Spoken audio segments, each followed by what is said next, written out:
Hello friends, and welcome back to It's Cocktail Time.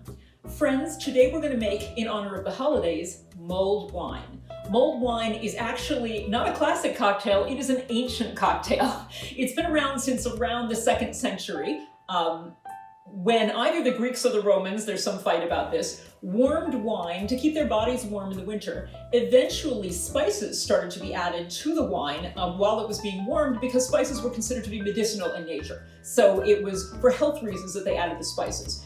This is something that is served all over the world, very, very popular in Europe. There are various iterations of it. This particular recipe I got from acoupleofcooks.com. So let's go ahead and make this. I will tell you what I've already done because the house smells wonderful because I did a lot of the prep already. So what I did was I started with a bottle of dry red wine, cheap dry red wine. There's no reason to waste a lot of money when you're going to be adding lots and lots of ingredients to this, in my opinion. So this bottle was like $7.99, okay? So I have this bottle of dry red wine and I added it to a ton of spices that I toasted for a few minutes. The spices were 10 allspice berries, 10 whole cloves, 3 star anise pods, and 3 cinnamon sticks. So the very first thing I did was I took all that stuff, I put it in the bottom of this pan, and I basically stirred them around in the pan with nothing else in it under medium heat for 2 or 3 minutes just to toast them a little bit. Then I poured in the entire bottle of wine. In addition to this, I added a ½ cup of water and a ¼ cup of maple syrup. You can also add honey if you prefer. I then let this simmer. Can you see the steam from here? It's still steaming. It smells so good. I let it simmer for just about ½ an hour. Now you do not want it to boil, so it needs to be on low heat. Every so often give it a stir just to make sure nothing weird is happening to it. It's not, thickening. It shouldn't be thickening at all. Anyway, I let it cook very, very slowly for about ½ an hour. Now, when you're done doing that, what you're going to do is take it off the heat, and you're going to add just a ¼ cup of either brandy or cognac. I have chosen brandy. ¼ cup is not much. And the juice of 1 whole orange.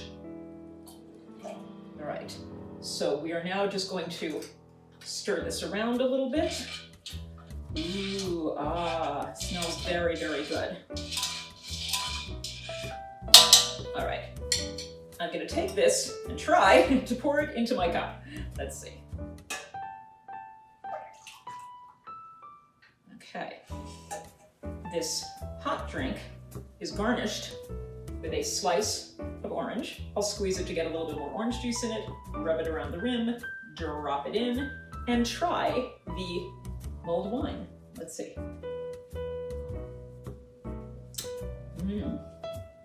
Wow. That's good. Okay, so when you start with dry red wine, dry is not to my taste. Y'all know me by now. I've got a very, very big sweet tooth. I don't like dry red wine. I find it to be very harsh tasting. But what has happened is this has been mellowed tremendously by all of these spices and by warming and by the addition of just the little hints of the maple syrup, the brandy, and the orange juice. It is smooth. It is warm.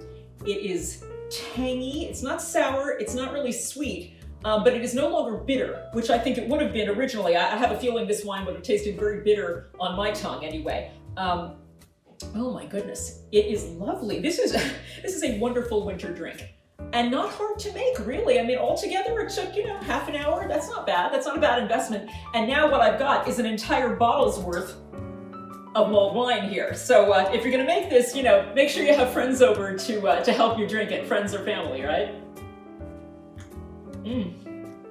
Lovely. Well, now we understand why it's been around for literally thousands of years.